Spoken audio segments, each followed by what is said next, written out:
Prince যেখানে পড়ালেখা করে সেটা হলো আমেরিকার সবথেকে টপ কলেজে।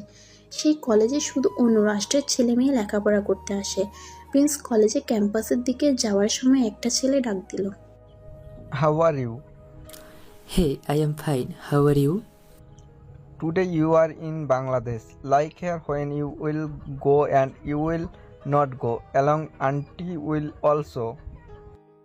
No, I will go alone. Mother will not go with me.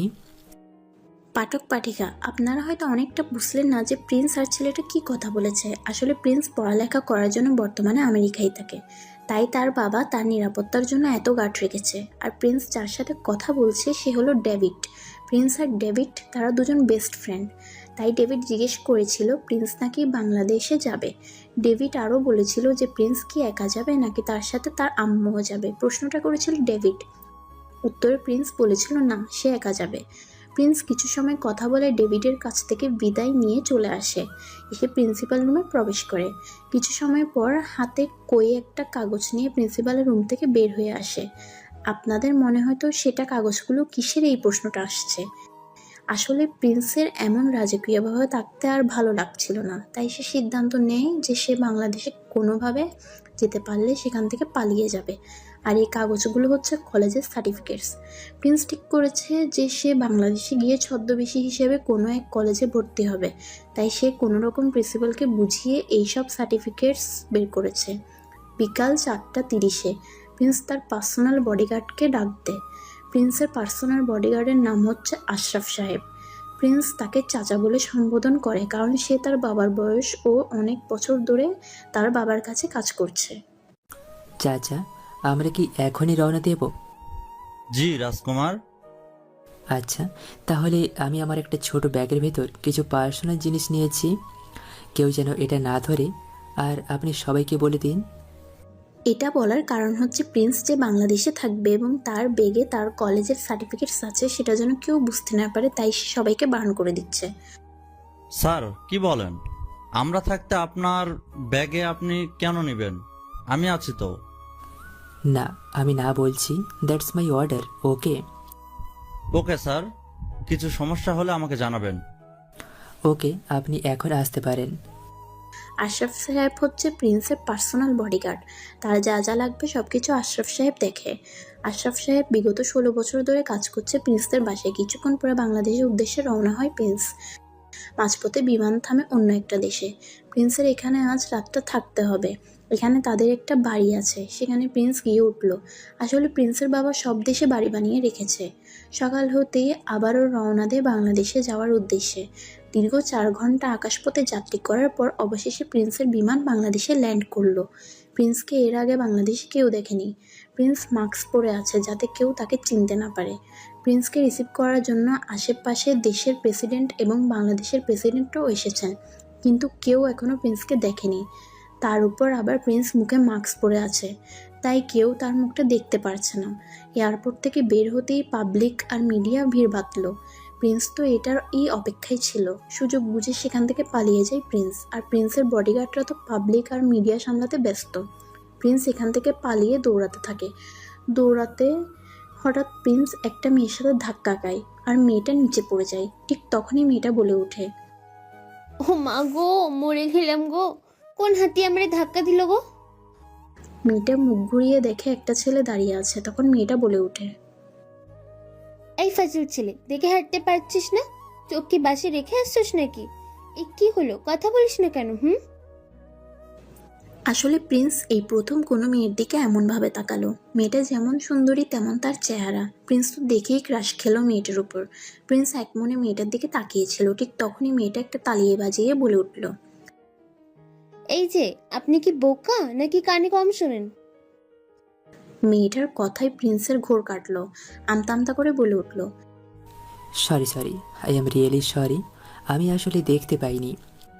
মেয়েটা কোমরে এক হাত দিয়ে আরেক হাত কপালে দিয়ে বলে ওঠে, চোখ তো একদম ঠিকঠাক, তাহলে দেখতে পান না মানে মতলবটা কি? মেয়েটা একটু রেগে যখন কথাটা বলছিল তখন তার গোল মুখের উপর টুলটা ফুটে উঠেছিল। প্রিন্স তা খেয়াল করে। প্রিন্স এটা দেখে একটা মুচকি হাসি দেয়। তা দেখে মেয়েটা মনে মনে বলতে লাগলো, চাপ বাবা, ছেলেটা পাগল নাকি?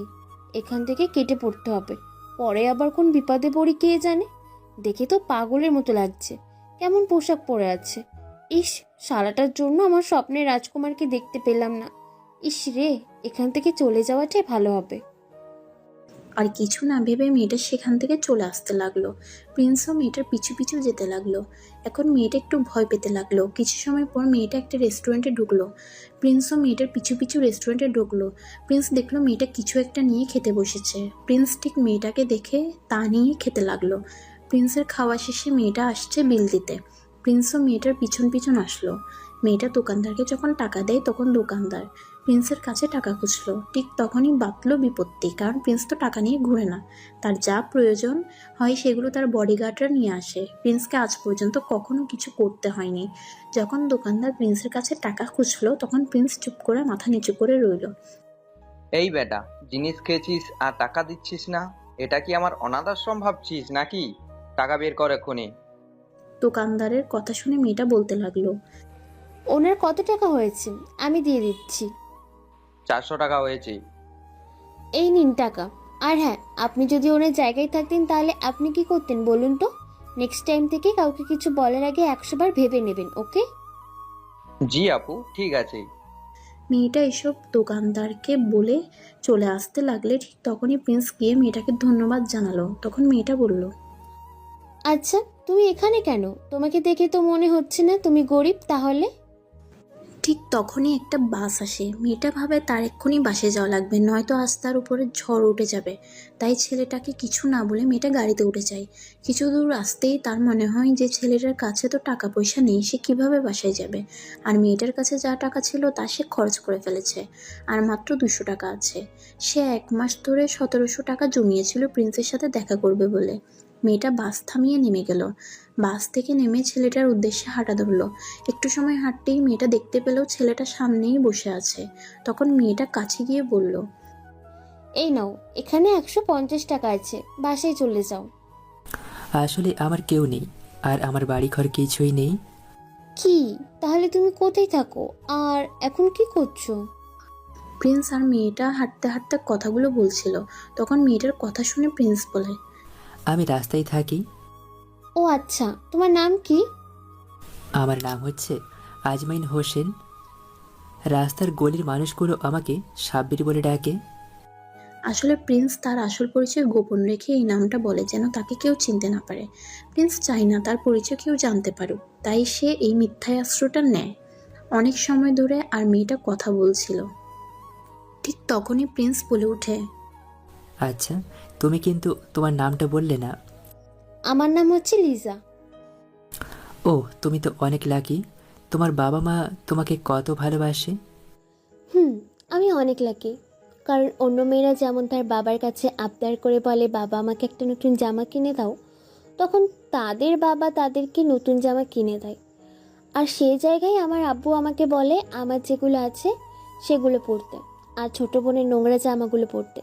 তাই আমি অনেক লাকি।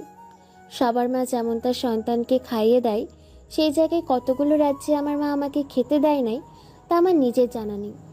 আসলে ছোটবেলায় আমার মা মারা যায়, তাই আমার বাবা দ্বিতীয় করে আবার বিয়ে করে। আমি আমার সৎ মায়ের কাছে বড় হই। আমার সৎ মা আমাকে দিয়ে দিনের পর দিন কাজ করিয়ে যায়। অবশ্যই আমার বাবা তা দেখেছে, কিন্তু কখনো কিছু বলেনি। একদিন তো আমার শরীর এত খারাপ ছিল যে আমি উঠতে পর্যন্ত পারছিলাম না, কিন্তু তারপরেও আমার সৎ মা আমাকে দিয়ে কাজ করানো বন্ধ করেনি।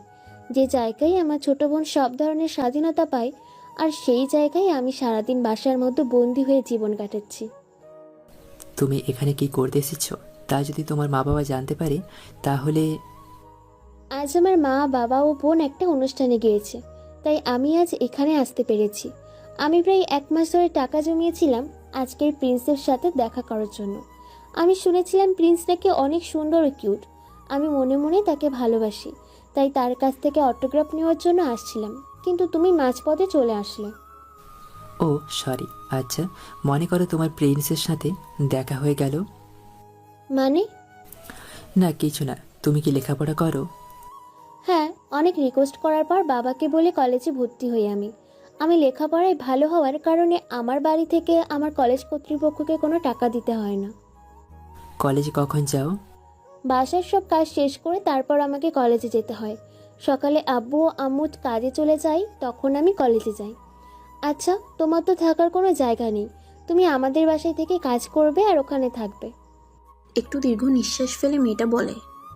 সাব্বির ঠিক আছে বলে লিজার সাথে বাসে উঠে তাদের বাসায় যায়। বাসায় গিয়ে লিজা দেখে যে তার বাবা মা এখনো বাসায় ফেরেনি। লিজা মনে মনে খুশি হয় আর সাব্বিরকে বলে, আচ্ছা, তুমি আজ থেকে এখানে ঘুমাবে।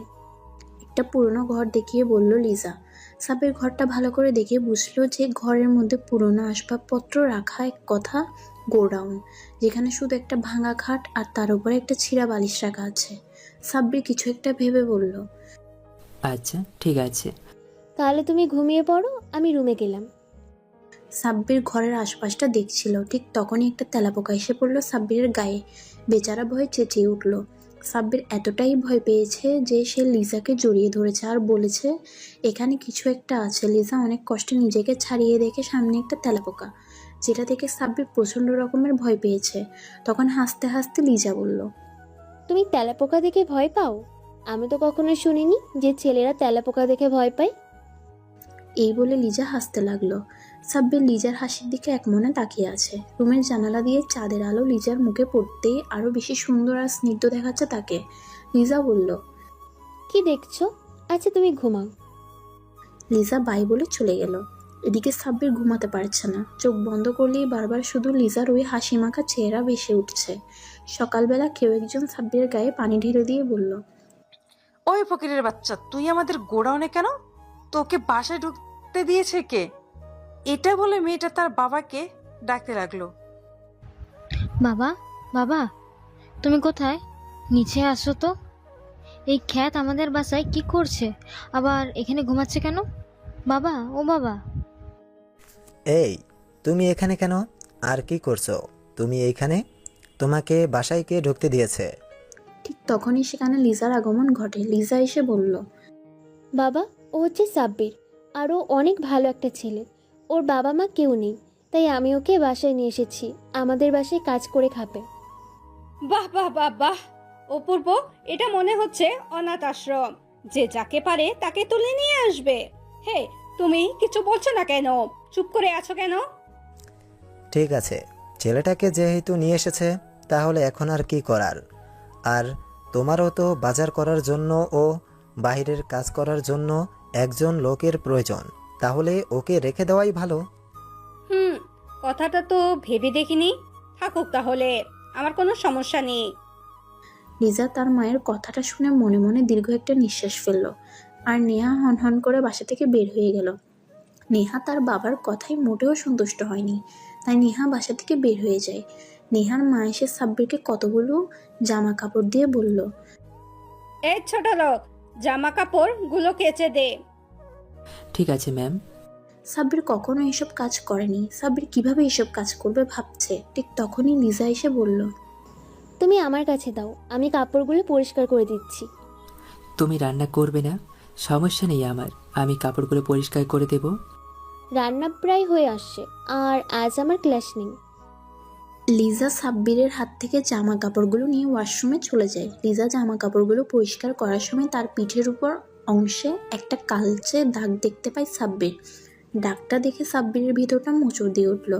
তাই ও লিজার কাছে থেকে চলে যায় আর মনে মনে ভাবতে থাকে, সে এখানে এসেছে লেখাপড়া করার জন্য, কিন্তু এখন কোথা থেকে কি হয়ে গেল কিছুই তো বুঝতে পারছে না। মেয়েটা কোনোদিন ওর ভালোবাসা বুঝতে পারবে? এসব ভাবছে সাব্বির। ঠিক তখনই লিজা ওয়াশরুম থেকে বের হয়ে আসে। লিজাকে দেখে সাব্বির প্রশ্ন করে, আচ্ছা, একটা কথা জিজ্ঞেস করব তোমাকে। কি কথা? তোমার পিঠে ওইটা কিসের দাগ? কই, আমার পিঠে তো কোনো দাগ নেই। আচ্ছা ছাড়ো তো ওসব, তুমি চলো তো, তোমার তো কিছুই খাওয়া হয়নি এখনো। চলো, আমি তোমাকে খেতে দিচ্ছি। সাব্বির আর কিছু বলল না, কারণ খাবারের কথা শুনে তার সত্যিই ক্ষুধা লেগে গেছে। যেখানে সাব্বির 5 স্টার হোটেল ছাড়া খাবার খায় না, আর সে এমন একটা জায়গায় খাবার খাবে, বিষয়টা একটু অন্যরকম লাগছে, তাই না? সাব্বিরের যত কষ্ট হোক না কেন, তবুও তার ভালো লাগছে, কারণ সে তার প্রিয় মানুষটার কাছে খাচ্ছে। খাবার টেবিলে এসে দেখে মাত্র 2টো রুটি রাখা আছে, তাও আবার গত রাতের বেঁচে যাওয়া রুটি। সাব্বির মনে মনে ভাবে, মানুষ কত খারাপ হতে পারে। খাবারটা দেখে কোনো মানুষেরই মুখে তুলতে ইচ্ছে করবে না। লিজা এসে দেখলো মাত্র 2টো রুটি রাখা আছে, তাই সে সাব্বিরকে 2টো রুটি দিয়ে দেয়। সাব্বির বলে উঠল, এ কি, তুমি খাবে না? না, আমার খিদে নেই। তুমি না খেলে আমিও খাবো না, তোমাকে খেতে হবে ব্যাস। আচ্ছা ঠিক আছে। সাব্বির ভাবছে এই মেয়ে কিভাবে এত কষ্টের মাঝেও সবসময় হাসি মুখে থাকতে পারে। সাব্বির এসব ভেবে লিজার রুমের দিকে পা বাড়ায়। রুমে প্রবেশ করে চারদিকটা ভালো করে দেখে রুমটা গোডাউনের মতো হলেও মেয়েটা রুমটাকে তার মনের মতো সাজিয়েছে। এক পর্যায়ে সাব্বিরের চোখ আটকে যায় টেবিলের উপর রাখা একটা ডায়েরির উপর। সাব্বির ডায়েরিটা পড়ার অনেক ইচ্ছে জন্মায়। আর এখন লিজা হয়তো কলেজে গেছে, তাই অত কিছু না ভেবে সাব্বির ডায়েরিটা হাতে নিয়ে তার রুমের দিকে পা বাড়ায়। রুমে গিয়ে বইটার প্রথম পৃষ্ঠা খুলে দেখলো সাব্বির, সেখানে লেখা আছে, হতবাগী সেই ছোট মেয়েটা। আমার যখন 6 বছর বয়স তখন আমার মা মারা যায়। অনেক কান্না করেছিলাম সেদিন আম্মুর জন্য, কিন্তু আমার মা আমার কাছে ফিরে আসেনি, চলে গেছে না ফেরার দেশে। আম্মু চলে যাওয়ার পরপরই আব্বু নতুন একটা আম্মুকে নিয়ে আসে বাসায়। আব্বু সেদিন বলেছিল এই আম্মাটা নাকি আমাকে ভালোবাসে। প্রথম কয়েকদিন তো আমাকে ভালোভাবে খেতে দিত, কিন্তু কিছুদিন যেতে না যেতেই হঠাৎ করে নতুন মাটা জানি কেমন হয়ে গেল। আর যেভাবে খাইয়ে দিতে আমার নতুন মাটা আমাকে কখনো খাইয়ে দেয়নি। জানো মা, আজ আমার জন্মদিন, কিন্তু আব্বু ভুলে গেছে। আজ আমি অভিমান করে কিছু খাইনি, কিন্তু আব্বু আর আগের মতো নেই। আমাকে আর আগের মতো ডাকে না, আগের মতন ভালোবাসে না, শুধু ছোট বোনকে ভালোবাসে। আজ আমি যে সারাদিন খাইনি, আব্বু একটা বারও জিজ্ঞাসা করেনি। সেদিনই বুঝে গেছি বাবাও আমাকে ভালোবাসে না। মা, তুমি আমাকে তোমার সাথে কেন নিয়ে গেলে না ফেরার দেশে? আমিও চলে যেতাম তোমার কাছে। আজকাল আমাকে দিয়ে সব কাজ করায় ছোট মা। আব্বু সব দেখেও না দেখার মতো থাকে, কিছু বলে না। একদিন আমার হাত থেকে ডালের বাটি পড়ে গিয়েছিল, তাই ছোট মা আমার হাতে গরম খুন্তি লাগিয়ে দেয়। আমি চেঁচিয়ে উঠি আর চিৎকার করে বলি, মা আমাকে মাফ করে দাও, আমি আর পারছি না, আমাকে ছেড়ে দাও, আমার অনেক কষ্ট হচ্ছে। ব্যথা সহ্য করতে না পেরে একসময় আমি জ্ঞান হারিয়ে ফেলি। আর যখন আমার জ্ঞান ফিরে আসে তখন দেখি জ্বরে আমার শরীর পুড়ে যাচ্ছে, আর আমার হাতের পোড়া জায়গায় অসহ্য জ্বালা পোড়া করছে। অনেক কষ্ট করে আমি বিছানা থেকে উঠে বসি, খাবারগুলো খেয়ে নিই, আমার প্রতিদিনের খাবার। রোজ আমার কপালে এমন খাবারই জোটে গো মা। এতটুকু পরে সাব্বিরের 2 চোখের পাতা ভিজে যায়। তার বিশ্বাস করতে কষ্ট হচ্ছে এমন একটা ফুলের মতো কোমল হৃদয়ের মেয়ে দিনের পর দিন এতটা কষ্ট সহ্য করতে হয়। সাব্বিরের হৃদয়ে তোলপাড় করছে। সে ভাবতে পারছে মানুষ কতটা জঘন্য হতে পারে। সাব্বির ডায়েরিটা বন্ধ করে বাড়ির চারপাশটা ভালো করে লক্ষ্য করে, কারণ এখনও তার ডায়েরিটার বাকি পৃষ্ঠাগুলো পড়ার বাকি আছে। আর অন্যদিকে প্রিন্সকে খুঁজে পাওয়া যাচ্ছে না। এটা যদি তার বাবা জানতে পারে তাহলে কাউকে বাঁচতে দেবে না। ভয়ে হাত পা কাঁপতে শুরু করেছে সবার। তখন একজন বডিগার্ড প্রিন্সের সাথে সবসময় থাকতো। ওই বডিগার্ডটা প্রিন্সের বাবার ম্যানেজারের কাছে কল করে বলে, স্যার, প্রিন্স তো বাংলাদেশে আসার পর থেকেই নিখোঁজ। কি এসব কি কথা বলছো তুমি? তোমার কি ধারণা আছে স্যার জানতে পারলে তোমাদের কি হাল হতে পারে? বুঝতে পারছো তোমরা? স্যার, আমরা খোঁজ করছি, কিন্তু প্রিন্সের কোনো খবর পাওয়া যাচ্ছে না। পাওয়া যাচ্ছে না বললে তো হবে না। যেভাবে পারো খুঁজে বের করো, যেভাবেই হোক, যেখান থেকেই হোক প্রিন্সকে খুঁজে বের করতেই হবে। না হলে যে তোমাদের কি হবে তা উপরওয়ালাই ভালো জানে। এটা শোনার পর তো রাকিবের ভয়টা আরও বেড়ে যায়। আর কিছু না ভেবে তাড়াতাড়ি করে বের হয়ে যায় প্রিন্সকে খোঁজার উদ্দেশ্যে।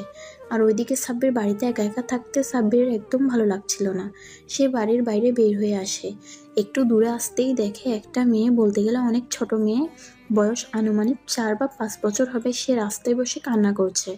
সাব্বির এটা দেখে মেয়েটার কাছে যায়, গিয়ে বাচ্চা মেয়েটাকে জিজ্ঞেস করে, মামনি, তুমি কান্না করছো কেন? তখন পিচ্চি মেয়েটা বলে, আমার বাবাকেই এই লোকগুলো মারছে। সাব্বির পিচ্চি মেয়েটার কথা শুনে সামনে থাকা ওই লোকগুলোর কাছে যায়। সাব্বির গিয়ে দেখে লোকগুলোর একটা বয়স্ক লোককে মারছে।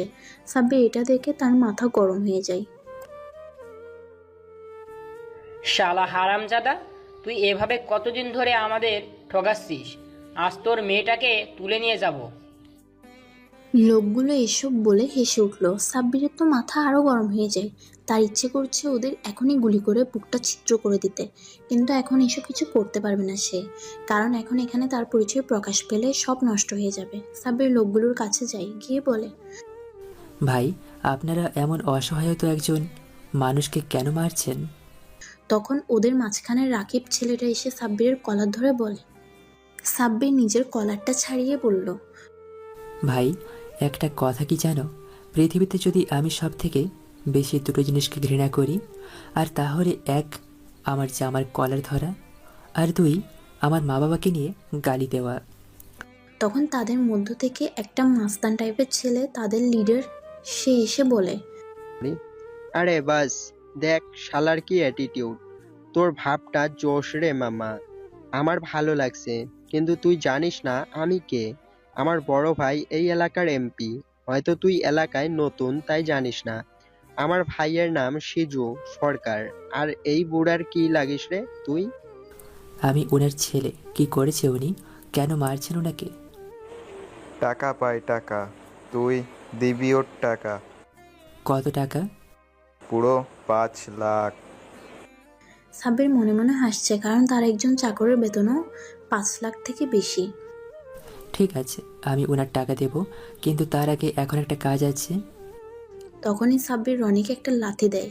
রনি ছিটকে পড়ে যায় অনেক দূরে। তারপরে পাশে থাকা রাকিব যখন তাকে মারতে যাবে, তখনই সাব্বির পিছনে ফিরে সজোরে দেয় একটা ঘুষি। রনি যখন রিভলভারটা বের করবে তখন দেখে পুলিশ আসছে। তখন রাকিব বলে, ভাই, এখন মারিস না, পুলিশ দেখলে সমস্যা হয়ে যাবে। পরে ওকে দেখে নেবনে, না হয় বাই তো আছেই। এটা বলে দুজন সেখান থেকে চলে যায়। অন্যদিকে সাব্বির সে বৃদ্ধ লোকটিকে নিয়ে বাসায় যায় আর বলে, আচ্ছা চাচা, কি হয়েছে খুলে বলুন তো। তখন লোকটা বলে, আসলে আমি যখন গাড়ি চালাতাম তখন আমাদের এমন দিন ছিল না। একদিন আমার অ্যাক্সিডেন্ট হয়, তখন আমার অপারেশনের জন্য টাকার দরকার ছিল, তাই আমার স্ত্রী মিজু সরকারের কাছ থেকে টাকা ধার নেয়। আমার অপারেশনের জন্য কিছুদিন পর আমার স্ত্রী মারা যায়। তখন থেকে মিজুর ভাই এসে টাকা দেওয়ার বাহানা করে আমাকে মারতে থাকে, আর সুদ সহকারে নাকি 5 লাখ টাকা হয়েছে। আমি কষ্ট করে মেয়েটাকে নিয়ে ঝালমুড়ি বিক্রি করি। তারা যে গাড়িটাও নষ্ট করে দিয়েছে, তারা এসে হুমকি দিয়ে দেয় আমি যদি টাকা না দিই তাহলে আমার মেয়েকে নাকি তুলে নিয়ে যাবে। লোকটার কথা শুনে সাব্বির দুই চোখের পাতা ভিজে গেল। তখন পাশেটাকে পিচ্ছি মেয়েটা সাব্বিরের চোখ মুছে দেয় আর বলে, ও মা ভাইয়া, তুমি কান্না করছো কেন? আমার মতো তোমারও কি ক্ষুধা লেগেছে? দেখো না ভাইয়া, বাবারে কই, কিন্তু বাবা খাইতে দেয় না আমায়। কি চাচা, ওকে খেতে দেন নাই? লোকটা মাথা নিচু করে বলল, আসলে বাবা, বাসায় কাল রাত থেকে কিছুই নেই, আমার হাতে কোনো টাকা নেই। চাচা, আমি যেহেতু আপনাকে বাবা বলে ডেকেছি, তাই আজ থেকে আমি আপনার ছেলে হিসেবে আমি সব করব। বাবা, আসলে পৃথিবীতে তোমার মতো মানুষ আছে বলে এখনো এই দুনিয়াটা ঠিক আছে। 1000 বছর বেঁচে থাকো বাবা। সাব্বির তখন পিচ্ছি মেয়েটাকে নিয়ে একটা রেস্টুরেন্টে যায়। সাব্বির পিচ্ছি মেয়েটাকে জিজ্ঞেস করে, ওই পাকা বুড়ি, তোমার নাম কি? ভাইয়া, আমার নাম হচ্ছে পরি। তুমি তো আমার ভাইয়া, তাই না? এখন আমার আর কোনো চিন্তা নেই। আমাকে গলির ছেলেগুলো বলে আমাকে নাকি তারা মারলে কেউ আসবে না, আমার নাকি ভাইয়া নেই। এখন আমি বলবো আমারও ভাইয়া আছে। হা হা, কি মজা, তাই না ভাইয়া? সাব্বির পরীর কথা শুনে হেসে বলে, ঠিক আছে। আসলে মেয়েটা এত কিউট যে বলার বাইরে। সাব্বির তখন পরীকে খাবার দিয়ে বলে, তুমি খাও, আমি আব্বুর জন্য খাবার নিয়ে নিই। আচ্ছা ভাইয়া। পরীর খাওয়া শেষ। তারা দুজন পরীর বাবার কাছে যায়। সাব্বির পরীর বাবাকে কিছু টাকা দিয়ে বলে, আমি কাল আবার আসবো। কিন্তু পরীর বাবা টাকাগুলো নিতে চাচ্ছিল না। এক পর্যায়ে ছেলের কথা বলে টাকাগুলো পরীর বাবার কাছে দিয়ে সাব্বির সেখান থেকে চলে আসে। আসার পথে সাব্বির একটা ছোট বাচ্চা ছেলেকে দেখতে পায়। বাচ্চাটা রাস্তা পাড়াচ্ছিল। এমন সময় একটা গাড়ি হুট করে বাচ্চাটার দিকে আসছিল। সাব্বির সেটা খেয়াল করে এবং বাচ্চা ছেলেটার উপর ঝাঁপিয়ে পড়ে। দূর থেকে এসব কিছুই লিজা দাঁড়িয়ে দাঁড়িয়ে দেখছিল, কারণ সে এই পথ দিয়েই কলেজে আসা যাওয়া করে। লিজা সাব্বিরের কাছে গিয়ে সাব্বিরকে বলে, তোমার কিছু হয়নি তো? লিজা দেখতে পেল সাব্বিরের হাত থেকে রক্ত পড়ছে, তাই সে তাড়াতাড়ি করে তার হাতে রুমালটা দিয়ে সাব্বিরের হাত বেঁধে দেয়। তারপর ওরা দুজন বাসায় যাওয়ার উদ্দেশ্যে রওনা দেয়। বাসায় যাওয়ার পর সাব্বিরকে লিজা রুমে যেতে বলে। সাব্বির তাই রুমে যায়। লিজা বাসার সব কাজ শেষ করে সবার জামা কাপড়গুলো আয়রন করতে বসে। আয়রন করছে সে, মুচকি মুচকি হাসছে, কারণ সে সাব্বিরকে প্রথম দেখায় ভালোবেসে ফেলেছে। আর সাব্বিরের ভালো কাজগুলো দেখে তো লিজা সাব্বিরের প্রতি ভালোবাসা আরও বেশি গভীর হয়ে উঠছে। লিজা ভাবনা থেকে বেরিয়ে এসে খেয়াল করলো যে নেহার একটা জামা পুড়ে গেছে। দুর্ভাগ্যক্রমে নেহা নিচে থেকে নামার সময় এটা দেখতে পায়। তখন নেহা চেঁচিয়ে ওঠে, মা, মা, আমার জামাটা কি করছে? শাকচুন্নিটা দেখো। নেহা তার মাকে তার জামাটা দেখায়। নেহার মা তো রেগে রুম থেকে একটা বেল্ট নিয়ে এসে রোজকার মতো আজও পিটাতে লাগে লিজাকে। তার মা লিজাকে যখন পিটাচ্ছিল ঠিক তখন রুম থেকে বেরিয়ে এসে সাব্বির দেখে লিজা কাঁদছে আর বলছে, আমার লাগছে মা, আমাকে আর মেরো না, প্লিজ ছেড়ে দাও, অনেক ব্যথা করছে। তুই কেন এখনো আমাদের বোঝা হয়ে আছিস? মরে যেতে পারিস না? শয়তান মেয়ে, তোর মায়ের কাছে গিয়ে আমাদের শান্তি দে। আর তুই জানিস এটা আমার মেয়ের কত শখের জামা। নেহা, এই নে, আপরটাকে মেরে তোর জামার কষ্টটা মিটিয়ে নে। তখন নেহা লিজার পিঠে জোরে পিটাতে থাকে আর লিজা চিৎকার করে বলছে, প্লিজ আপু, আমাকে ছেড়ে দে, আমি আর নিতে পারছি না, একটু দয়া কর, আমি পারছি না, আমার খুব কষ্ট হচ্ছে। কষ্ট হচ্ছে হোক, তুই আমার জামা নষ্ট করেছিস, তোকে ছেড়ে দেব ভাবছিস? কখনোই না। এসব দেখে সাব্বির আর নিজেকে ঠিক রাখতে না পেরে নেহার পায়ে ধরে বলে, প্লিজ আপু, তুমি ওরে ছেড়ে দাও, আমি ওর হয়ে মাপ চাচ্ছি। চুপ কর ছোট লোকের বাচ্চা। তখন সাব্বির নেহার সব বাড়িগুলো সহ্য করতে থাকে যা নেহা লিজাকে মারছিল। সাব্বির দেখে লিজা সেন্সলেস হয়ে গেছে। আর এক সময় নেহাও ক্লান্ত হয়ে রেখে সেখান থেকে হন করে চলে যায়। তখন সাব্বির লিজাকে রুমে নিয়ে যায় আর তার সব কাজগুলো করে দেয়। সারা বাড়ি কেউ নেই, শুধু লিজা আর সাব্বির আছে। সাব্বির গিয়ে লিজার মাথায় জলপট্টি দিচ্ছে। লিজা সেন্স ফেরার পর চোখ মেলতেই লিজা দেখে সাব্বির তার পাশে বসে জলপট্টি দিচ্ছে। লিজাকে চোখ খুলতে দেখে সাব্বির লিজাকে বলে, তোমার ডায়েরিটা আমি পড়েছি, তোমার জীবনের চেয়ে এত কষ্ট জানা ছিল না। সাব্বির আরও কিছু কথা বলে চলে আসতে যাবে, ঠিক তখনই লিজা বলে উঠল, সাব্বির প্লিজ এখান থেকে যেও না, আমার খুব ভয় করছে। সাব্বির আর কিছু না বলে লিজার পাশে বসে রইল। কিছুক্ষণ পর লিজা ঘুমিয়ে পড়ে আর সাব্বিরও চোখগুলো বন্ধ হয়ে আসে। সাব্বিরকে জড়িয়ে ধরে শুয়ে আছে লিজা। এমন সময় নেহা লিজার রুমে প্রবেশ করে দেখে লিজা সাব্বিরকে জড়িয়ে ধরে ঘুমিয়ে আছে। তখন নেহা তার মাকে ডেকে বলতে থাকে, মা, ও মা, দেখে যাও কি কাণ্ড, ছি ছি ছি। নেহা তার মাকে ডেকে এনে বলে সাব্বির আর লিজা একই বিছানায় শুয়েছিল আর অনেক কিছুই মিথ্যা কথা বানিয়ে বলল। এসব মিথ্যা অপবাদ শুনে লিজা বলে, এসব কি বলছো তুমি? আমার মিথ্যা অপবাদ দিও না আপু। কই গো, দেখে যাও তোমার মেয়ের কীর্তি কাহিনী। খুব তো বড় বড় কথা বলতে। তোমার মেয়ে এই সেই, এখন কোথায় গেল? এসব দেখে সাব্বির তো পুরোই হতভম্ব। কি থেকে কি হচ্ছে সে তো কিছুই বুঝতে পারছে না। সে যে কিছু বলবে তারও কোনো উপায় নেই। কিছু সময় পর লিজার বাবা যখন আসে তখন নেহা ও তার মা লিজার নামে মিথ্যা অভিযোগ দিতে থাকে। লিজা এসব শুনে তার বাবার পা জড়িয়ে ধরে বলে, বাবা বিশ্বাস করো, আমি এসব কিছু জানি না। ঠাস ঠাস করে লিজাকে দুটো থাপ্পড় মেরে বলে, সি সি সি সি, তুই যে আমার মেয়ে সেটা আমার ভাবতেও ঘৃণা হচ্ছে। তোর মতো মেয়ে বেঁচে থাকা চেয়েও মরে যাওয়া অনেক ভালো। তুই আমার মাথা হেট করে দিলি। লিজা গালে হাত দিয়ে মাথা নিচু করে চোখের পানি ফেলছে। তখন নেহা আর তার মা দুজনে প্ল্যান করে যে যেভাবে হোক সাব্বির নামের খ্যাত ছেলেটার সাথে লিজাকে যদি বিয়ে দিয়ে তাড়িয়ে দেওয়া যায় তাহলে তাদের রাস্তা ক্লিয়ার হয়ে যাবে। তাই তখন নেহার মা বলে ওঠে, দেখো নেহার বাবা, এখন যদি এটা লোক জানাজানি হয় তাহলে আমাদের সম্মানটা কিন্তু নষ্ট হয়ে যাবে। তাই আমি বলি কি, ওদের বিয়ে দিয়ে এই বাড়ির থেকে তাড়িয়ে দাও। তখন নেহার বাবা বলে, আমি কিছু জানি না, আমি ওর মুখ পর্যন্ত দেখতে চাই না। এটা বলে নেহার বাবা সেখান থেকে চলে যায়। আর ওইদিকে নেহার মা তাদের বিয়ে দিয়ে বাসা থেকে বের করে দেয়। লিজা আর সাব্বির হাঁটছে। কিছু সময় পর সাব্বির লিজাকে বলে, প্লিজ তুমি আমাকে মাফ করে দাও, আজ আমার জন্য তোমার এমন অবস্থা হয়েছে। আমি যদি তোমার জীবনে না আসতাম, হয়তো তোমার জীবনে এত কষ্ট আসতো না। আমাকে মাফ করে দাও প্লিজ। সাব্বির হাত জোর করে মাফ চাচ্ছে। লিজার কাছে সাব্বিরের এমন অবস্থা দেখে লিজা বলে ওঠে, আরে চিচি, তুমি কেন আমার কাছে মাপ চাচ্ছ? আসলে আমার কপালটাই পোড়া। ছোটবেলায় মাকে হারিয়েছি, মায়ের ভালোবাসা কি আমি তা জানি না। বাবার কাছে যদি ভালো কিছু একটা আবদার করতাম, তাহলে বাবা নানান রকম বাহানা দিয়ে আমাকে বলতো এখন না পরে কিনে দিব, কিন্তু ঠিক আমার ছোট বোনকে সব কিছুই দিত। আমি রাতে কান্না করে আল্লাহকে বলতাম, তুমি কেন আমাকে এই পৃথিবীতে পাঠিয়েছো আল্লাহ? এত অবহেলা আর কষ্ট পাওয়ার জন্য আমাকে কেন এই দুনিয়ায় পাঠিয়েছো? কেন তুমি আমাকে আমার মায়ের কাছে পাঠিয়ে দিচ্ছ না আল্লাহ? তুমি জানো আমি অনেকবার মরার চেষ্টা করেছি, কিন্তু আত্মহত্যা যে মহাপাপ, তাই করতে পারিনি। এখানে তো তোমার কোনো দোষ নেই, আর তুমি তো আমার এই পোড়া কপালে চলে এসে নিজের জীবনটাকে নষ্ট করছো। তুমি চলে যাও, আমি এখানে সেখানে পড়ে থাকবো। তুমি নতুন করে তোমার জীবন শুরু করো, আমাকে নিয়ে ভাবার কোনো দরকার নেই, তুমি চলে যাও।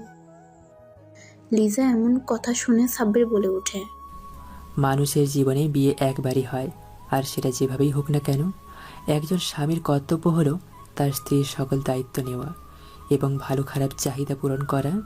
তাই যেহেতু এখন থেকে আমরা স্বামী স্ত্রী, তাই আমি তোমার সব দায়িত্ব নিলাম। চলো আমরা এই শহরে ছেড়ে অনেক দূরে কোথাও চলে যাই।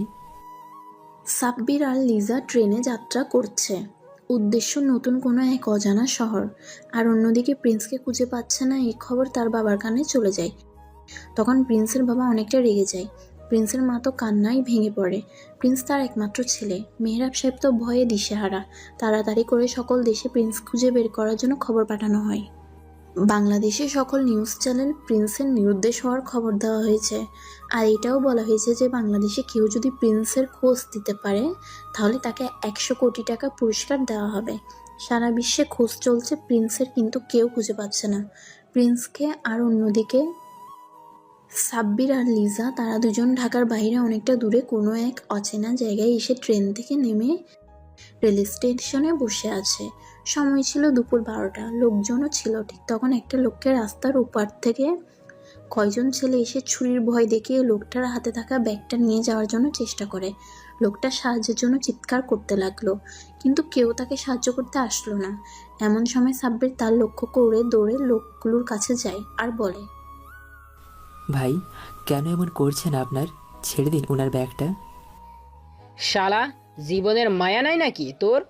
এইখান থেকে যাবি নাকি এখনই ছুরি মেরে কাম তমাতম করে দিব? ছেলেটার কথা শুনে সাব্বিরের মাথা গরম হয়ে যায়। সাব্বির ওই ছেলেটাকে এক ঘুষি মেরে 5 হাত দূরে ছিটকে ফেলে দেয়। পাশে থাকা দুটি ছেলে যখন সাব্বিরকে মারতে আসে তখন সাব্বির তাদেরকেও আচ্ছা মতো ধুলাই করে দেয়। কিছুক্ষণ পর পুলিশ এসে ওই ছেলেগুলোকে তুলে নিয়ে যায়। বাবা, তোমাকে যে কি বলে ধন্যবাদ দিব ভাষা জানা নেই। ছি ছি চাচা, আপনি আমার বাবার বয়সী, আপনি এইভাবে বলবেন না প্লিজ। পৃথিবীতে তোমার মতো ছেলে পাওয়ার খুব কঠিন। আচ্ছা বাবা, তুমি এখানে কি করছো? আসলে চাচা। এরপর সাব্বির লিজার সাথে ঘটে যাওয়া সব কথা খুলে বলে। সাব্বিরের কথা শুনে লোকটা বলে, বাবা, চিন্তা করছো কেন? তোমরা আজ থেকে আমার বাসায় থাকবে। চলো। তোমার বউ কোথায়? সাব্বির লোকটাকে লিজার কাছে নিয়ে যায় আর লিজাকে ঘটে যাওয়া সব ঘটনা খুলে বলে। সবশেষে ওরা দুজন ওই ভদ্রলোকের সাথে ওনার বাসায় চলে যায়। আজ সাব্বির আর লিজার বাসরাত। সাব্বির মনে মনে ঠিক করেছে যে সে আজ লিজাকে তার মনের কথা জানাবে। তাই সে সন্ধ্যার আগে আগে তাদের দুজনের রুমটা ফুল দিয়ে সাজিয়েছে। লিজাকে এখনো রুমের বাইরে দাঁড় করিয়ে রেখেছে সাব্বির। কিছু সময় পর লিজা রুমের ভিতর প্রবেশ করার সাথে সাথেই উপর থেকে লিজার মাথায় ফুল ঝরতে শুরু হয়। তখন সাব্বির লিজার সামনে এসে হাঁটু গেড়ে বসে বলে, সেদিন বসন্ত এসেছিল হৃদয় মাঝে, যেদিন তোমার মতো সুন্দর নিষ্পাপ গোলাপের দেখা পেয়েছিলাম। সেদিন কোকিলের কণ্ঠ কানে শুনেছিলাম অসময়ে। যেদিন ঝর্ণার কলকল ধ্বনির মতো তোমার কণ্ঠ কানে এসেছিল, সেদিন বলতে পারিনি তোমায় তুমি খুব সুন্দর। তোমার সৌন্দর্যের প্রেমে পড়িব সখী বারে বারে। ভালোবাসা সারা জীবন ভালোবেসে বেঁধে রাখবো, যদি একটি বার সাড়া দাও। এমন কথা শুনে লিজার চোখ দুটো দিয়ে 2 ফোঁটা পানি গড়িয়ে পড়ে। লিজা বলে, হ্যাঁ প্রিয়, আমি তোমাকে খুব ভালোবাসি। প্রথম দেখাতেই তোমাকে আমার ভালো লাগে, তারপর যখন তোমাকে অন্যের বিপদে সহায়ক হতে দেখি তখন তোমার প্রতি আমি একটু একটু করে দুর্বল হয়ে পড়ি। এ কথা শুনে তো সাব্বির মহা খুশি, কারণ এতদিন ধরে যার সে ছদ্মবেশ ধরে এত কিছু সহ্য করে ওই বাড়িতে পড়েছিল তাকে আজ সে নিজের করে পেয়েছে। সাব্বির জানে লিজার স্বপ্ন সে একজন বড় ডাক্তার হয়ে মানুষের সেবা করবে, তাই সাব্বিরকে বলে, আচ্ছা তোমাকে একটা কথা বলি, রাখবে প্লিজ? এইভাবে কেন বলছো? তুমি আমার স্বামী, আর স্ত্রী হয়ে স্বামীর আদেশ পালন করা আমার কর্তব্য। বলো কি কথা। আমি চাই তুমি এখানে আবার লেখাপড়া শুরু করো। কিন্তু তুমি কিভাবে আমার পড়ালেখার খরচ চালাবে? আর আমরা আগামীকাল কি খাবো তার উপর কিছু জানা নেই তাহলে? বাড়িওয়ালা চাচা আমাকে একটা কাজ দিয়েছে, ওই কাজের টাকার আমি সব খরচ চালাতে পারবো ইনশাল্লাহ। তুমি কিন্তু না করতে পারলে না। কিন্তু কোনো কিন্তু না, আজ থেকে আমরা দুইজন দুই বিছানায় ঘুমাবো। তুমি খাটে ঘুমাবে আর আমি নিচে ঘুমাবো, যতদিন না তোমার ডাক্তার হওয়ার স্বপ্নটা পূরণ না হয় ততদিন পর্যন্ত। না, তাহলে কিন্তু আমি ঘুমাবো না, তোমাকে আমার সাথেই ঘুমাতে হবে, ব্যাস। কিন্তু কোনো কিন্তু না। বাধ্য হয়ে সাব্বিরকে লিজার সাথে খাটে ঘুমাতে হলো। মাঝরাতে সাব্বির অনুভব করলো তার বুকটা কেমন ভারী ভারী লাগছে। সাব্বির চোখ খুলে তাকাতেই লেগে লিজার মায়াবী মুখটা চাঁদের আলোয় আলোকিত হয়ে উঠেছে। সাব্বির এক দৃষ্টিতে তাকিয়ে আছে ওই মায়াবী মুখের দিকে। সকালবেলা সাব্বির চাচাকে বলেছে যেন লিজাকে চাচা ভালো একটা কলেজে ভর্তি করে দেয়। এভাবে কয়েকদিন পর সাব্বির পরীর কথা মনে পড়ে। পরীর বাবাকে সে যে টাকাগুলো দিয়েছিল সেই টাকাগুলো মনে হয় শেষ হয়ে গিয়েছে। তাই সাব্বির পরীর বাবার সাথে দেখা করার উদ্দেশ্যে বাড়ি থেকে রওনা দেয়। যাওয়ার সময় লিজাকে বলে যায় একটা জরুরি কাজের জন্য ঢাকা যাচ্ছে। ঢাকায় পৌঁছে পরীর বাড়ির সামনে যেতেই সাব্বির দেখতে পেল কয়েকজন লোক বাড়ির সামনে ভিড় জমিয়ে দাঁড়িয়ে কি যেন দেখছে। সাব্বির তাড়াতাড়ি সেখানে যায় এবং গিয়ে যা দেখলো তাতে তার পায়ের নিচ থেকে মাটি সরে যায়। এখন পরীর বাবার লাশটা মাটিতে পড়ে আছে, আর পরীকেও কোথাও দেখা যাচ্ছে না। সাব্বির গিয়ে পাশে থাকা একটা লোককে জিজ্ঞেস করে, ভাই এটা কি করে হলো, আর পরিবেশ কোথায়? বাবা, আমরা গরিব মানুষ, দিন আনি দিন খাই। রহিম ভাই আজ দোকানে ঝালমুড়ি বিক্রি করছিল, ঠিক তখন মিজু সরকারের ভাই এসে রহিম ভাইকে পিটাতে থাকে আর পরীকে তুলে নিয়ে যায়। যাওয়ার সময় বলে পরীকে বাঁচাতে হলে বলিস ওর ভাইকে আসতে। তখন রহিম ভাই বাধা দিতে গেলে তাকে মিজু সরকার আর তার ছোট ভাই রনি গুলি করে মেরে ফেলে। সবকিছু শোনার পর সাব্বিরের রাগ সাত আসমানে উঠে যায়। সোম পরীর বাবাকে কবর দিয়ে একজনকে কল দেয়। কলের ওপাশ থেকে, আমি প্রিন্স বলছি, দুবাইয়ের বাদশা প্রিন্স। বাহ বাহ ভাই প্রিন্স, ভাই আপনি আমাকে কল করছেন, আমার কি কপাল। ভাই বলুন আমি আপনার জন্য কি করতে পারি।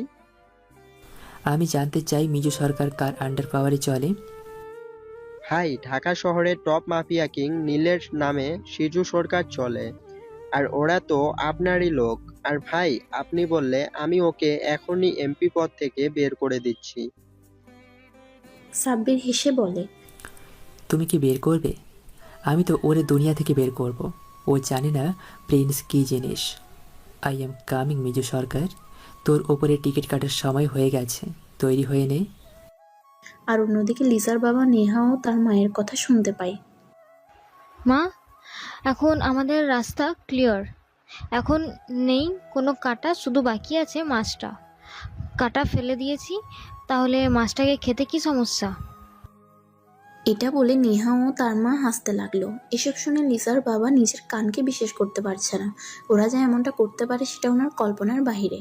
আর এতদিন ধরে নেহার মা লিজার বাবাকে লিজার বিষয়ে ভুল বুঝিয়ে আসছে, নানান রকম কথা বলে ওনার কাছে অবহেলার পাত্র বানিয়েছে ওই নিষ্পাপ মামরা মেয়েটাকে। এইসব ভেবে নিজের উপর ঘৃণা হচ্ছে তার। কি করে পারলো সে একটা মামরা মেয়ের সাথে এমনটা করতে? এখন যে মেয়েটার কাছে গিয়ে ক্ষমা চাইবে তারও কোনো উপায় নেই, কিছু ভেবে পাচ্ছে না উনি। খুব কষ্ট লাগছে লিজার বাবার। কিছু না বলে সে উপরে চলে যায়। নিজেকে আজ বড্ড অপরাধী মনে হচ্ছে তার। আর অন্যদিকে প্রিন্স তার আসল পরিচয় এবং প্রিন্সের রূপে বেরিয়ে এসেছে। প্রিন্স যখন মিজুর সামনে যায় তখন মিজু বলে, কি রে, তুই নাকি অনেক বার বেড়েছিস, আমার ভাইয়ের গায়ে হাত তুলেছিস? তুই জানিস না, একদিন একটা বৃদ্ধ লোক আমার ভাইয়ের একটা শখের খেলনা ফেলে দিয়েছিল। তারপর আমি তার সাথে কি করেছি জানিস? তাকে আমি 13তলা বিল্ডিং থেকে ফেলে দিয়েছি। তখন আমার অনেক খুশি হয়েছি, আমি আমার ভাইয়ের জন্য সব করতে পারি। তুই আমার ভাইয়ের গায়ে হাত তুললি, আজ তোকে এখানে মেরে কবর দিব। পেছনে চেয়ারে বসে আছে কে জানিস? ঢাকা শহরে কিং নীল।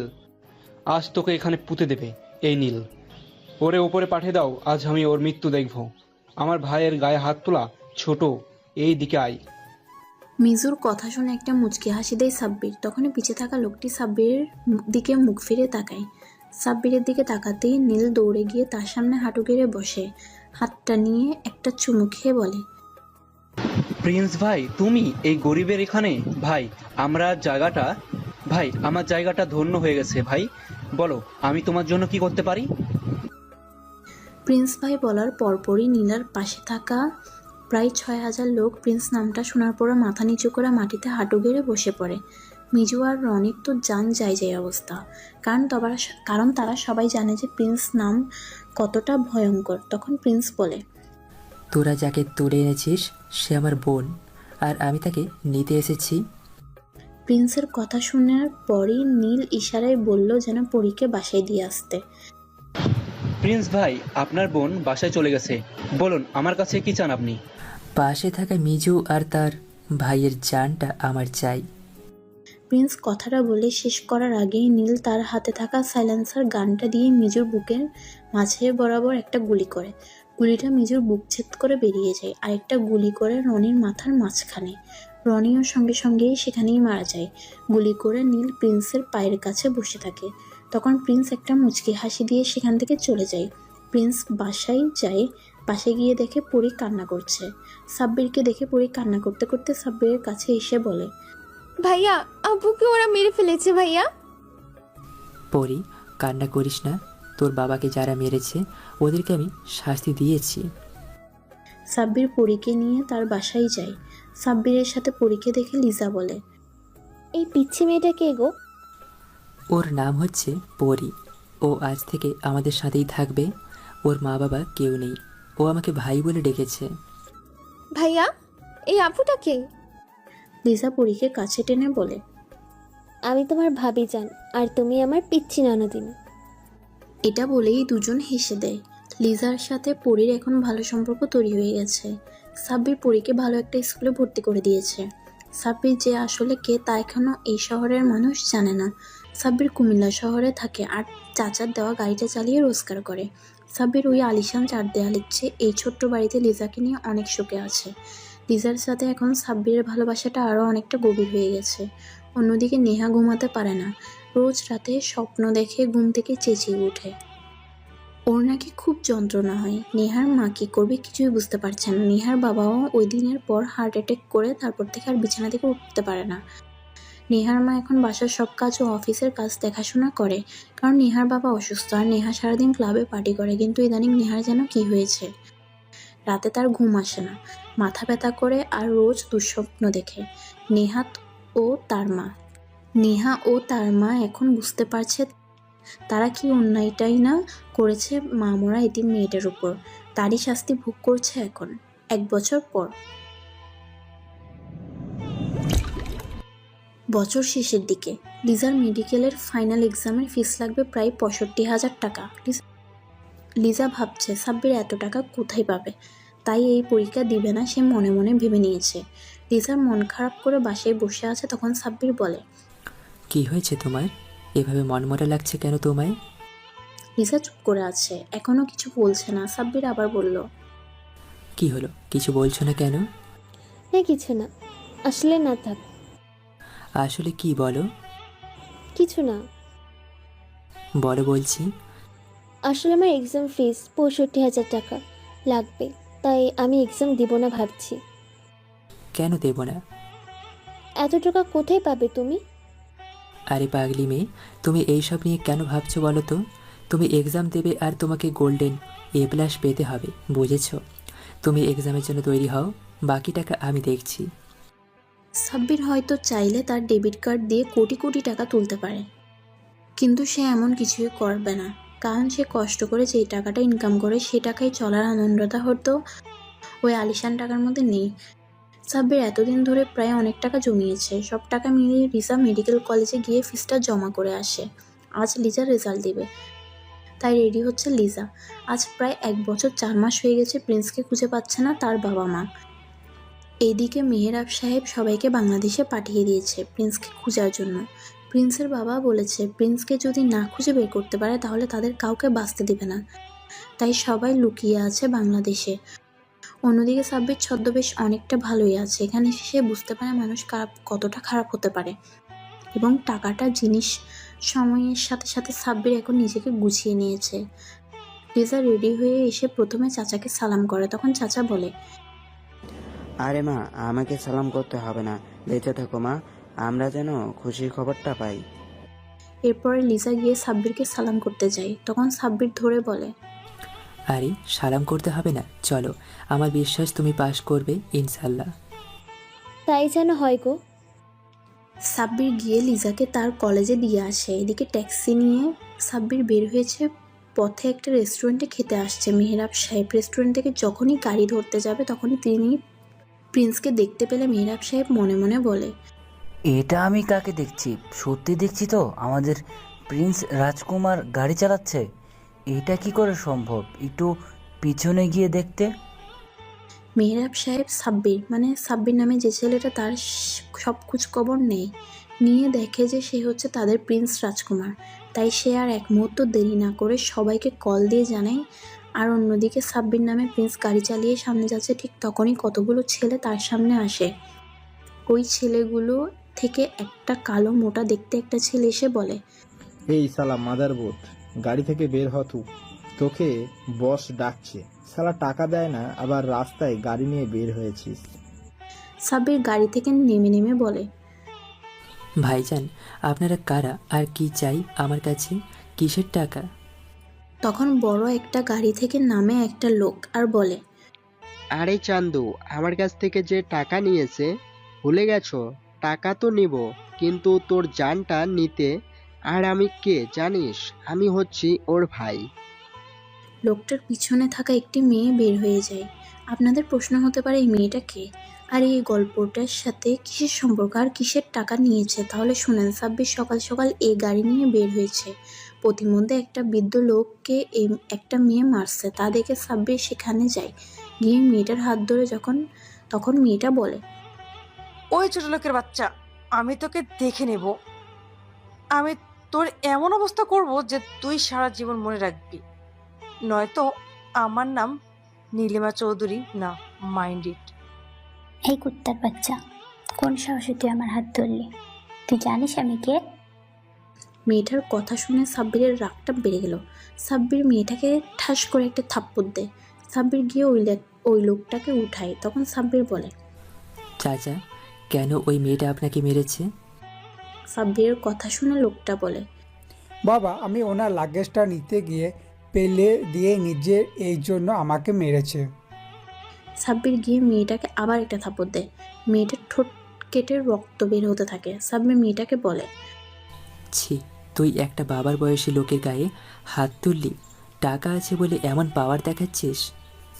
তখন সাব্বির ওই লোকটাকে নিয়ে সেখান থেকে চলে যেতে লাগলো। ঠিক তখনই ওই মেয়েটা পিছন থেকে বলে ওঠে, ওই ছোট লোকের বাচ্চা, আমি তোকে দেখে নেব। আমি তোর এমন অবস্থা করব যে তুই সারা জীবন মনে রাখবি, নয়তো আমার নাম নীলিমা চৌধুরী না, মাইন্ড ইট। এর কিছুদিন পরে লিজার এক্সামের ফিস দেওয়া লাগবে। সাব্বিরের হাতে জমানো মাত্র 40,000 টাকা বাকি আছে। বাকি টাকার জন্য সে কি করবে? তখন চাচা জিজ্ঞেস করে, কি হলো বাবা, এত মন খারাপ কেন? আসলে চাচা, লিজা পিসের জন্য 20,000 টাকা লাগে, কোথায় যে পাই এই টাকাটা। তখন চাচা বলে, আমাদের এখানে ইমরান চৌধুরী আছে, উনি সুখে মানুষকে টাকা দেয়। সাব্বির চাচার কথা শুনে ইমরান চৌধুরীর কাছে টাকার জন্য যায়। ইমরান চৌধুরী যেহেতু সুদে বেসামরিক করে তাই সে সাব্বিরকে টাকাগুলো দেয়। তখন পিছনে আড়ালে থাকা একটা মেয়ে দেখতে পায়, আর সে হচ্ছে ওই মেয়ে যাকে সাব্বির গতকাল থাপ্পড় মেরেছিল। তখন মেয়েটা এসে তার ভাইকে বলে, ভাই, এই হচ্ছে ওই কুত্তার বাচ্চা যে আমাকে মেরেছে। ওকে আমি দেখে নেব, আর ওর কি হাল করি তুই নিজে দেখে নিস। এখন তাহলে বর্তমানে আসা যাক। ইমরান চৌধুরী ইশারা করে বলে যেন সাব্বিরকে পিটিয়ে এখানে রাস্তায় ফেলে দেওয়া হয়। এটা বলার পরেই প্রায় 20 থেকে 25টা ছেলে সাব্বিরকে বেধড়ক পিটাতে থাকে। এমন অবস্থায় লিজা ওই রাস্তা দিয়ে বাসার দিকে যাচ্ছিল, কিন্তু সে দেখতে পায় কতগুলো লোক একটা ছেলেকে মারতেছে। তা দেখে সে দেখার জন্য যাই, গিয়ে দেখে ছেলেগুলো সাব্বিরকে মারছে। লিজা তো পাগল হয়ে যাওয়ার অবস্থা। লিজা ছেলেগুলোর নাম ধরে বলে, প্লিজ ওকে মারবেন না, ও আপনাদের কি করেছে? প্লিজ আমার স্বামীকে ছেড়ে দিন। লিজাকে একটা ছেলে ধাক্কা দিয়ে ফেলে দেয়, আর একটা ছেলে একটা ছুরি নিয়ে এসে সাব্বিরের সামনে আসে। সেই যখন সাব্বিরের পেটে ছুরিটা ঢুকিয়ে দিবে, তখন ছেলেটার মাথায় একটা গুলি লাগে। মাথার সব কিছু বের হয়ে যায় গুলির আঘাতে। সবাই উপরে তাকিয়ে দেখে প্রায় 10 থেকে 15টা যুদ্ধ বিমান তাদের চারপাশ থেকে ঘিরে রেখেছে, আর তারা হচ্ছে বাংলাদেশের সেনাবাহিনী। বিমান বাহিনীর সবাই তো অবাক, কে এই ছেলে যার জন্য বাংলাদেশের সেনাবাহিনী বিমান বাহিনী চলে এসেছে? এই ছেলে তো সাধারণ কেউ হতে পারে না। সবার এখন জানে পানি নেই বললেই চলে। সবাই তো এটা দেখে ভয়ে আছে, আর লিজা তো কিছুই বুঝতে পারছে না কি হচ্ছে এখানে। পিছন ফিরে সবাই দেখতে পায় প্রায় 30 থেকে 40 গাড়ি আসতেছে। গাড়িগুলো হচ্ছে রোলস রয়েল সোয়েপটেল, যা আজ পর্যন্ত এখানে কেউ দেখে নাই। ঠিক তখনই প্রিন্স মানে আজমাইন হোসেন সাব্বির নামের ছদ্মবেশী প্রিন্সের অজ্ঞান হয়ে যায়। তখন গাড়ি থেকে প্রিন্সের বডিগার্ডরা লিজা ও প্রিন্সকে এখান থেকে সরিয়ে দেয়, আর উপরে সেনাবাহিনীর বিমান বাহিনীদের খবর করেছে বাংলাদেশের প্রেসিডেন্ট। কারণ প্রিন্সের বাবা খবর পাওয়া মাত্রই বাংলাদেশের প্রেসিডেন্টকে জানায়। তখন উনি সেনাবাহিনী বিমান বাহিনী হোম কোয়ার্টারকে বলা মাত্র তারা রেডি হয়ে চলে আসে। সেনাবাহিনীরা একটুও দেরি করে ঝড়ের মতো গুলি করতে থাকে। কেউ যে কোথাও পালাবে তারও কোনো উপায় নেই, আর গুলিগুলো কার কতটা কোথায় লেগেছে তার কোনো হিসাব জানে না। সব কিছু নিচে চুপ হয়ে গেছে, কোনো আর শব্দ নাই। আর অন্যদিকে প্রিন্সকে নিয়ে হসপিটালের দিকে যাচ্ছে মেহেরাব ও লিজা। প্রিন্সের বাবা ও মা খবর পেয়ে আসছে, তারা প্রিন্সকে হসপিটালে নিয়ে গেছে। এই নিয়ে বাংলাদেশে সব চ্যানেলে নিউজ হয়ে গেছে, সারা বাংলাদেশের মানুষের কাছে খবর চলে গেছে। এতদিন যারা আজমাইন হোসেন সাব্বির নামে যে ছেলেটাকে দেখেছে, আসলে সে কোনো সাধারণ মানুষ না, সে হচ্ছে প্রিন্স রাজকুমার, দুবাইয়ের বাদশাহ। লিজা হসপিটালে ঢুকতে পারছে না, কারণ প্রিন্সের বডিগার্ডরা লিজাকে ঢুকতে দিচ্ছে না। লিজা কান্না করে বলে, প্লিজ আমাকে একটিবার আমার স্বামীর সাথে দেখা করতে দেন, এরপরে আমি চলে যাব। মেহেরাব সাহেব দূর থেকে দেখতে পারছে যে লিজা নামের মেয়েটা ওদের পা ধরে বলছে প্রিন্সের সাথে যেন দেখা করিয়ে দেয়। এটা দেখে মেহেরাব সাহেব বলে, ওনাকে উপরে আসতে দে, উনি প্রিন্সের লোক। মেহেরাব সাহেবের কথা শুনে আসতে দেয় লিজাকে। লিজা হসপিটালের এক কোণায় গিয়ে দাঁড়িয়ে কান্না করতে করতে বলে, হে আল্লাহ, তুমি আমার স্বামীকে ঠিক করে দাও, প্রয়োজনে আমার জীবনটা নিয়ে নাও, তারপরেও আমার স্বামীর জীবনটা আমাকে ভিক্ষে দাও। এটা কান্না করতে লাগলো লিজা। একটু বাদে প্রিন্সের মা বাবা আসে।